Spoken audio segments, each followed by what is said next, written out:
जब रास्ता सिर्फ शहर तक नहीं बल्कि श्रद्धा और सबूर तक लेकर जाता हो तो समझ लो हम शिरडी पहुंच चुके हैं, जहां हर सवाल का जवाब सिर्फ विश्वास होता है। यह सिर्फ एक सफ़र नहीं, ये एक अनुभव है उन गलियों का जहां साईं बाबा चले और उन नज़रों का जहां दुआ खुद बोल उठती है, स्वागत है शिरडी में। इन दीवारों ने लाखों दुआएं सुनी हैं, टूटी हुई उम्मीदें भी और पूरी हुई मन्नतें भी। आज मैं आया हूँ शिरडी साईं बाबा के दर पर, सिर्फ उनका आशीर्वाद लेने। ये है मेरे साईं की शिरडी।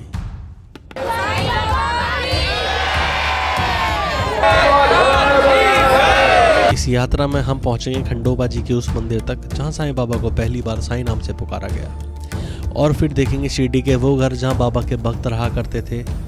आज भी उन भक्तों के घर की जो दीवारें हैं खामोशी में अनेक कहानियां सुनाती हैं, श्रद्धा की, सेवा की और साईं के विश्वास की। फिर देखेंगे साईं तीर्थ शिरडी का एक अनोखा स्थल जहां बाबा से जुड़ी कथाएं और अनुभव जीवित होते हैं। यहाँ चलती है वो टॉय ट्रेन जो भारत के प्रसिद्ध मंदिरों की एक झलक दिखाती है। हम देखेंगे वो 9 सिक्के जो बाबा ने अपनी समाधि से पहले लक्ष्मीबाई को दिए थे, एक संदेश जो आज भी भक्तों के लिए असीम विश्वास का प्रतीक है। गुरुवार के दिन निकलती है साईं बाबा की वो पवित्र पालकी, एक परंपरा जो आज तक चलती आ रही है, उसी तरीके से निभाई जा रही है। बाबा द्वारका माई से चावड़ी तक इसी पालकी में आया करते थे। फिर हम करेंगे बाबा की द्वारका माई के अंदर के दर्शन, जहां हर दीवार में साईं का एहसास बसता है। और अब ये सफ़र शुरू होता है एयरपोर्ट के शोर से निकलकर शिरडी की शांति की तरफ। एक जगह से दूसरी जगह जाना सफ़र होता है, पर शिरडी जाना एक अनुभव।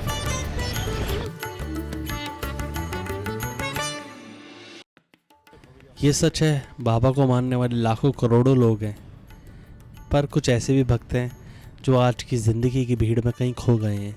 पर बाबा ने कभी किसी को नहीं छोड़ा, बस हर किसी को अलग रूप में बुलाते हैं, और जब बुलावा आता है इंसान खुद शिरडी चला आता है।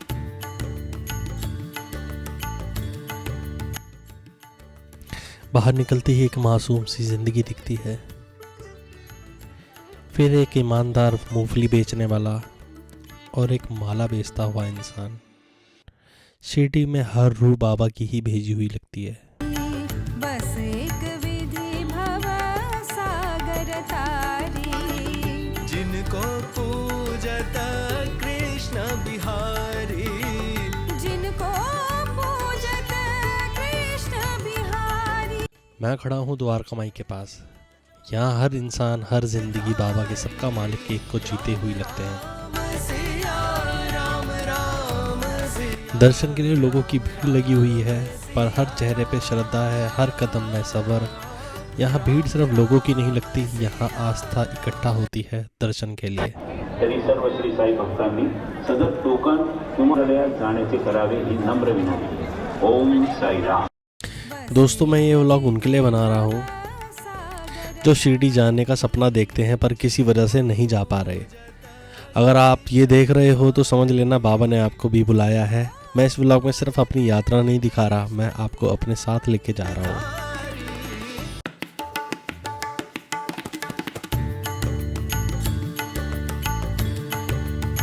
मैं चावड़ी के अंदर खड़ा हूँ, यहाँ कुछ बोलने का मन नहीं करता। लगता है जैसे बाबा अभी भी यहीं कहीं है, खामोशी में, हवा में, सांसों के बीच। ये कोई इमारत नहीं है, ये वो जगह है जहाँ बाबा ने अपनी थकान उतारी होगी और जहाँ आज भी सुकून ठहरा हुआ है। चावड़ी अंदर से देखो तो बाबा सिर्फ याद नहीं, महसूस होते हैं। राम राम सिया राम, राम सिया राम, राम सिया राम, राम।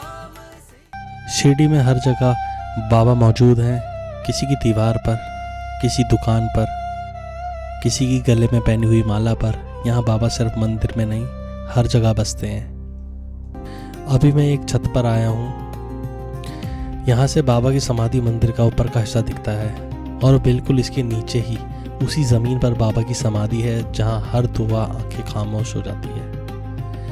ऊपर से देखने पर सिर्फ मंदिर नज़र आता है, पर नीचे वो जगह है जहाँ लाखों दिल झुकते हैं।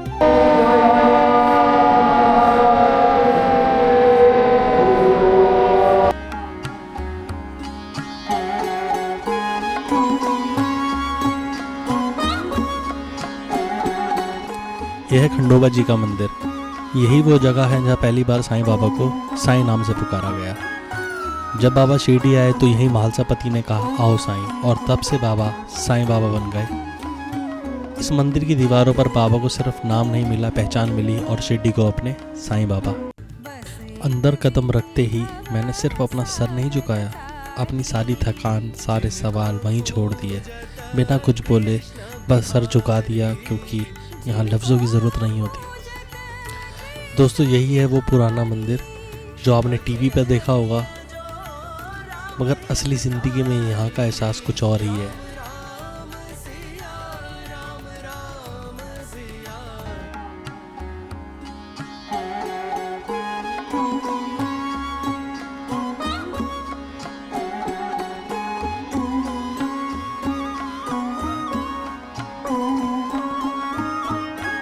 यह है साईं तीरथ। यहाँ आइए और एक अलग ही स्पिरिचुअल और शांति का एक्सपीरियंस एंजॉय कीजिए। बच्चे, बुजुर्ग, सबके लिए ये जगह कुछ खास है। फैमिली के साथ साईं तीरथ आइए और भक्ति और सुकून का आनंद लीजिए।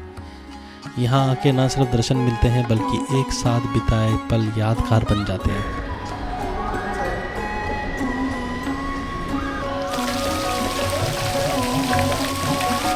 यहाँ साईं तीरथ में एक बहुत ही यूनिक और रिकॉर्ड ब्रेकिंग आर्ट वर्क है। साईं बाबा का एक क्लोजल मोज़ेक, जिसकी तस्वीर रूबिक क्यूब से बनाई गई है। इस मोज़ेक की हाइट लगभग 10 फुट है और इसमें 4212 रूबिक क्यूब्स का इस्तेमाल हुआ है। साईं तीरथ में तीर्थ यात्रा एक स्पेशल इंडोर राइड एक्सपीरियंस है, जो तुम्हें एक छोटी सी ट्रेन राइड पे ले जाएगा, जहाँ तुम इंडिया के अलग अलग बड़े और पवित्र मंदिर को एक साथ एक्सपीरियंस कर सकते हो। मोक्ष द्वार और स्वर्ग द्वार, 4 धामों में से एक है ये द्वारकाधीश मंदिर। भगवान विष्णु के इस मंदिर का उल्लेख महाभारत, भागवत पुराण, पद्म पुराण में दर्शन करते हैं श्री बद्रीनाथ जी के। दक्षिण भारत के मीनाक्षी मंदिर की ओर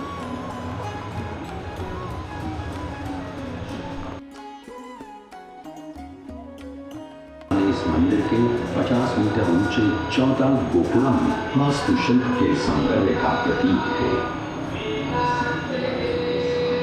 इस मंदिर में प्राचीनतम मंदिरों में से एक है। इस मंदिर में संस्कृत, तेलुगु, तमिल और कन्नड़ भाषाओं में इतिहास बताने वाले 640 शिलालेख हैं और 70,000 से भी अधिक भक्त यहाँ प्रतिदिन श्री बालाजी का दर्शन करने आते हैं। बाबा का आशीर्वाद, यही वो 100 साल पुरानी शिरडी है, हमारे साईं की शिरडी।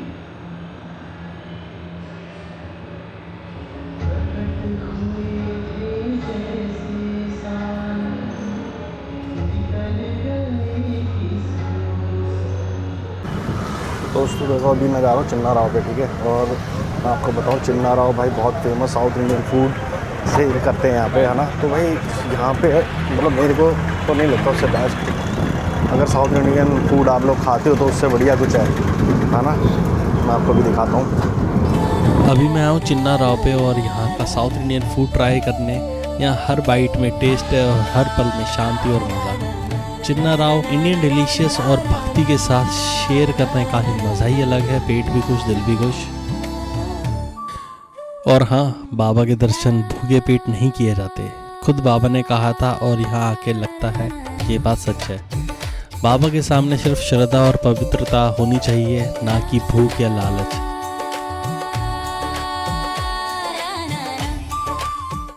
दोस्तों, यह महांसापति जी का घर। महांसापति जी कौन थे? अभी खंडोबा मंदिर मैंने आपको दिखाया, उसके जो पुजारी थे जिन्होंने साईं बाबा को साईं नाम दिया। मंदिर में जो शब्द निकला वो शब्द यहाँ घर तक आया और फिर पूरी शिरडी का हिस्सा बन गया। इस घर की दीवारों ने बाबा को सिर्फ एक फकीर के रूप में नहीं, एक अपने के रूप में देखा। शायद इसीलिए यह जगह मंदिर जैसे भाव से भरी हुई है, बिना घंटी, बिना शंख, बस श्रद्धा के साथ। आज जब मैं ये घर देख रहा हूँ तो लगता है जैसे बाबा का सफ़र यहीं से घर घर तक पहुँचना शुरू हुआ।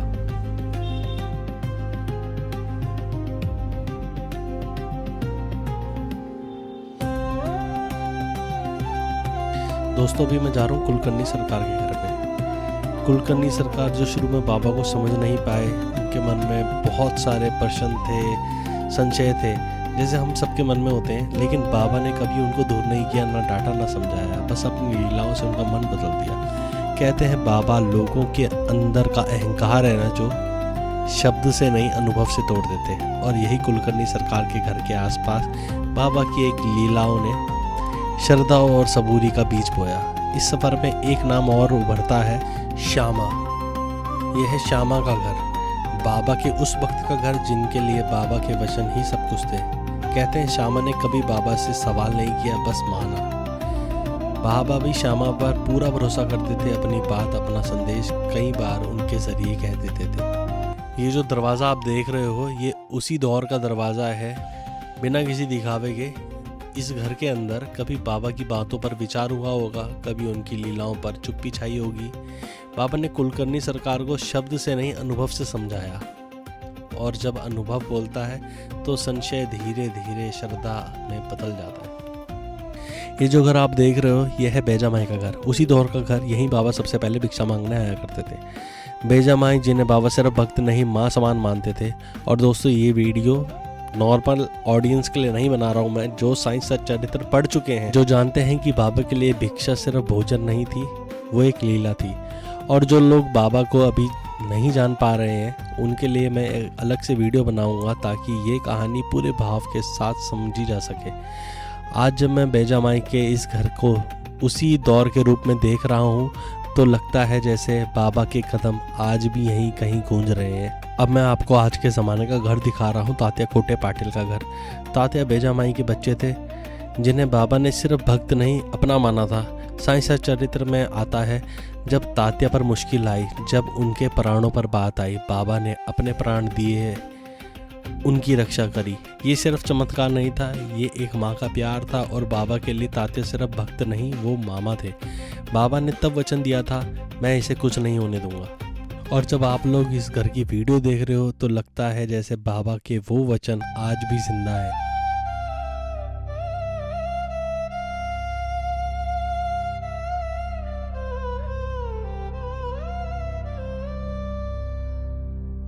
तो ये है लक्ष्मीबाई, वो लक्ष्मीबाई जिन्हें बाबा ने 9 सिक्के दिए थे।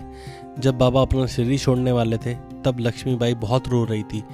माँ जैसे भाव से बाबा ने उन्हें शांत किया और अपने हाथ से 9 सिक्के दिए। ये सिर्फ सिक्के नहीं थे, ये बाबा का अंतिम वचन था।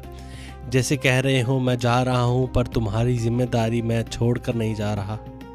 बाबा के महासमाधि के बाद लक्ष्मीबाई का जीवन कभी भी अभाव नहीं गया। ये 9 सिक्के इस बात का प्रमाण है कि बाबा शरीर से चले गए, लेकिन अपने भक्तों से कभी अलग नहीं हुए। तो मैं चला आया ये 9 सिक्के देखने। अब आप जो वीडियो देख रहे हो, ये वही 9 सिक्के की वीडियो है, जो आज भी संभाल कर रखे गए हैं बाबा के आशीर्वाद के रूप में। इन सिक्कों की किस्मत धातु में नहीं, बाबा के वचनों में है।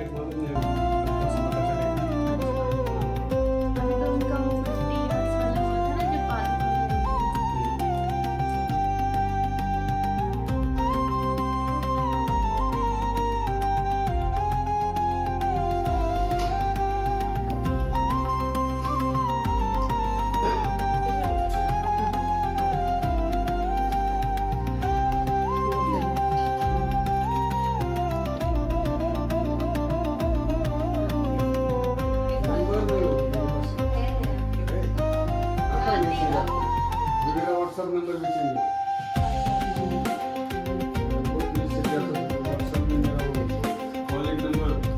ये अमित भाई हमारे अमित भाई चावला जी, जय साईं राम, कशम क्लब के ओनर बाबा की सेवा में आए हैं। देखो दर्शन करने बाबा की, बाबा ने बुला लिया इनको भी।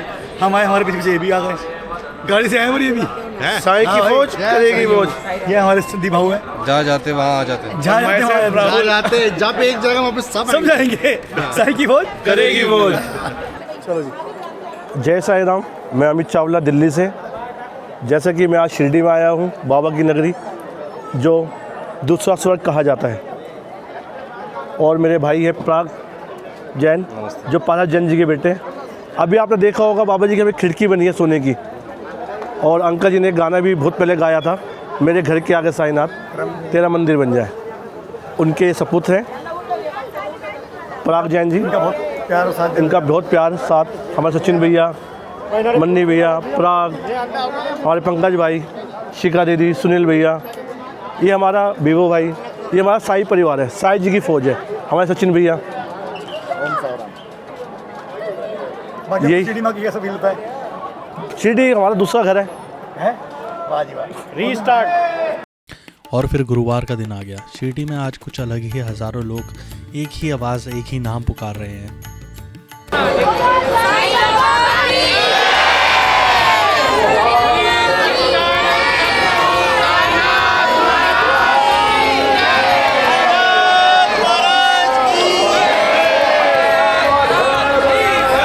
शिरडी की हर गली रोशनी से भरी हुई है, हर जगह दिए जल रहे हैं और रंगोलियां बनाई जा रही है, जैसे पूरा शहर बाबा के आने का इंतजार कर रहा हो। यहाँ रोशनी सिर्फ ज़मीन पर नहीं, लोगों के चेहरों पर भी है। गुरुवार की पालकी के लिए शिरडी सज रही है, श्रद्धा के रंग में, सबूरी की रोशनी में। आज लगता है जैसे बाबा खुद कह रहे हो, मैं आ रहा हूँ। चलिए दर्शन करते हैं अब द्वारका माई के। द्वारका माई ये सिर्फ एक जगह नहीं है, ये बाबा का जीवन है। कभी ये एक पुरानी मस्जिद थी जिसे लोग बेकार समझते थे। बाबा ने इसी जगह को अपना घर बनाया और फिर यहीं से पूरी दुनिया का दिल जीत लिया। बाबा बैठते थे, लोगों का दुख सुनते थे और बिना कुछ कहे उनके मन को हल्का कर देते थे। द्वारका माई में ना जात थी ना कोई धर्म, सिर्फ इंसान और बाबा थे। इसलिए बाबा कहते थे अल्लाह मालिक और राम भला करेंगे।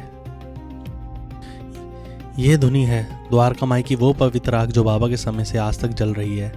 बाबा के लिए ये आग सिर्फ तपिश नहीं थी, ये शक्ति का स्रोत थी। इस धुनी से निकलने वाली ऊदी बाबा अपने भक्तों को देते थे, दुख, रोग और भय दूर करने के लिए। बाबा कहते थे जब श्रद्धा होती है तो ये राग भी दवा बन जाती है। अभी कुछ सालों पहले ही इसी दीवार पर बाबा का पूरा चेहरा बन गया था। बाबा के दर्शन हमेशा मूर्ति में ही हो ये ज़रूरी नहीं, कभी कभी वो दीवार पर भी आ जाते हैं, सिर्फ याद दिलाने के लिए कि वो यही हैं। उस वक्त बाबा इसी तरह यहाँ बैठा करते थे। बाबा यहाँ बैठकर सिर्फ ना लोगों को देखते थे, उनके मन को भी पढ़ लेते थे। इस जगह पर बाबा ने दुख सुने, सुख बांटे और कई बार बिना बोले ही सब कुछ ठीक कर दिया। आज भी जब मैं यहाँ खड़ा हूँ तो लगता है जैसे अभी बाबा उठकर बोलेंगे, बैठो, घबराओ मत बेटा। द्वारका माई के अंदर ये जो पत्थर है ये कोई साधारण चीज़ नहीं। उस वक्त बाबा इसी पत्थर पर बैठा करते थे, यहीं बैठकर लोगों की बातें सुनते थे, उनके दुख अपने बना लेते थे। इस पत्थर ने बाबा की खामोशी देखी है, उनकी मुस्कान भी और उनकी लीला भी। यहीं से बाबा ने श्रद्धा और सबूरी का मार्ग दिखाया। आज ये पत्थर वैसे का वैसा ही है, ना इसकी शोभा बदली ना इसका रूप बदला है, तो बस इसके सामने खड़े होने वाले लोग। आज भी जब भक्त इस पत्थर को देखते हैं तो उन्हें लगता है जैसे बाबा अभी भी यहीं बैठकर सब देख रहे हों।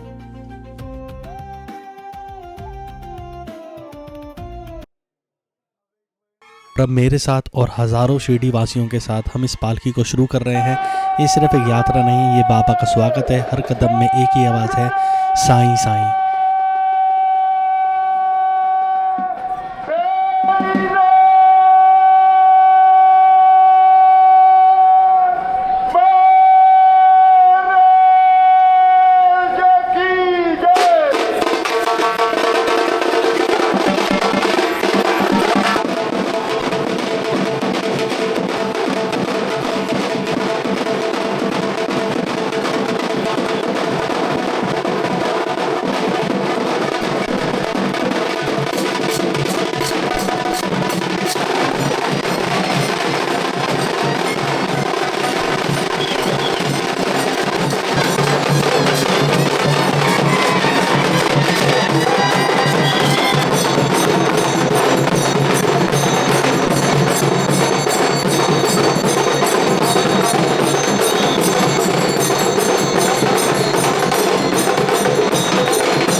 खड़े हो गए ना, रोंगटे कैसे खड़े नहीं होंगे जब हज़ारों लोग एक साथ बाबा का नाम लेते हैं। जब हवा में सिर्फ साईं साईं गूंजता है तो दिल अपने आप ही हिल जाता है। ये पालकी सिर्फ रस्म के लिए नहीं निकाली जाती। जब बाबा शरीर में थे तब भी भक्त इसी तरह उनके साथ चलते थे। बाबा के महासमाधि के बाद ये पालकी इसलिए निकाली जाती है ताकि भक्तों को यह याद रहे बाबा गए नहीं, वो आज भी चल रहे हैं। इसी पालकी में लोग अपनी मन्नत, अपना दर्द, अपनी उम्मीदें रख देते हैं। जब पालकी आगे बढ़ती है तो लगता है जैसे बाबा खुद भीड़ के बीच से गुजर रहे हों। इसी एहसास से रोंगटे खड़े हो जाते हैं, क्योंकि यह सिर्फ देखना नहीं, महसूस करना है। पालकी इसलिए निकाली जाती है ताकि हर भक्त कह सके बाबा हम यहीं हैं और आप हमेशा हमारे साथ। पूजत कृष्ण बिहारी शिव के प्रिय जो राम हितकारी, राम राम सिया राम, राम सिया राम, राम सिया राम, राम। अब ये पालकी द्वारका माई से चावड़ी तक की तरफ बढ़ेगी और इसके पीछे एक गहरा अर्थ है। बाबा जब शरीर में थे तो हर गुरुवार द्वारका माई से चावड़ी तक जाते थे। चावड़ी बाबा का सोने का स्थान था जहां वो रात बिताते थे। यह पालकी इसलिए निकाली जाती है ताकि बाबा का वही जीवन, वही दिनचर्या आज भी जिंदा रहे। भक्तों का विश्वास है कि इस पालकी के साथ बाबा खुद द्वारका माई से चावड़ी तक चलते हैं। इसीलिए जब पालकी आगे बढ़ती है तो लोग सिर्फ चल नहीं रहे होते, वो बाबा के साथ उनके ही रास्ते पर चल रहे होते हैं। द्वारका माई से चावड़ी का यह सफ़र याद दिलाता है कि बाबा का जीवन कितना सादा था और उनका प्यार कितना गहरा।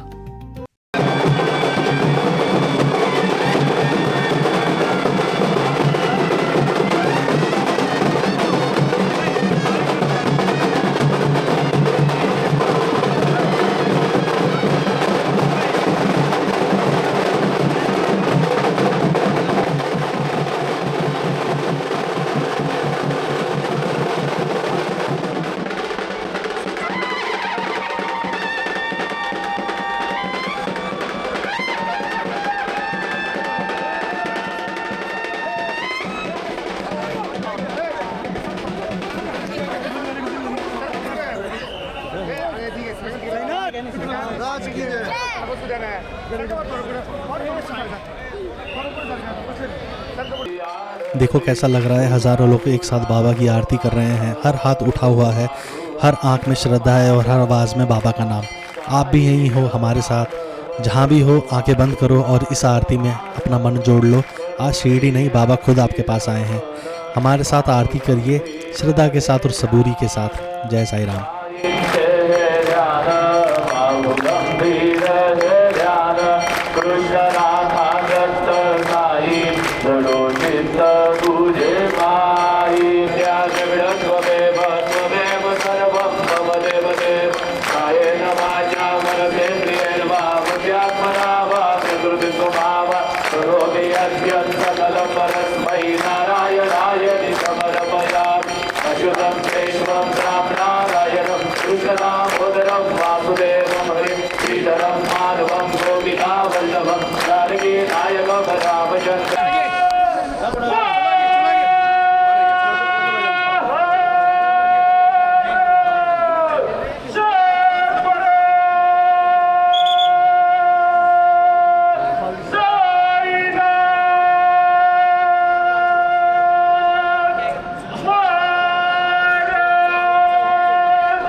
बाबा की छड़ी और यह है चरण पादुका। ये सिर्फ निशानियाँ नहीं हैं, ये बाबा के चलने और रहने के चिन्ह हैं। इसी छड़ी के सारे बाबा चलते थे और इसी चरण पादुका से उन्होंने शिरडी की मिट्टी को छुआ। इसलिए ये हर कोई छूना चाहता है, क्योंकि ये स्पर्श सिर्फ हाथ तक नहीं, सीधा दिल तक पहुँचता है। भी जब भक्त छड़ी और चरण पादुका के पास आते हैं तो उन्हें लगता है जैसे बाबा कह रहे हो, डर मत, मैं यहीं हूँ।